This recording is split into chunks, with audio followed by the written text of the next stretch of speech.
কাণ্ডটা শুধুমাত্র দেখো। কার এটা? আমার?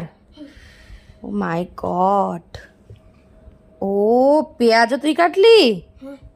হ্যাঁ, যেদিনকে হাত কাটবে সেদিনকে তো বাবা আমাকে কেটে ফেলবে। হ্যাঁ হ্যাঁ, তুই খা। দেখুন, পুরো নিজেরটা সাজিয়েছে, তার সাথে আমারটা সাজিয়েছে এত সুন্দর করে। অভিজ্ঞতা বলো। ভীষণ ভালো না? এটা যদি নিজের হাতে প্রথম খাবারটা আমার। ও, তাহলে আজকে খাবারটা খাওয়া হবে, অন্য সময় তো এটা হলে এটা এক থু। যাক, আমাকে বললো যে মা তুমি ওখানে গিয়ে বসো, আমি সাজিয়ে গুছিয়ে নিয়ে আসছি। তো এই যে নিজেরটা নিয়ে এসেছে, আবার আমারটা বাটি, তার সাথে প্লেট, আবার পাশে শসা পেঁয়াজ কাটা, এলাই ব্যাপার।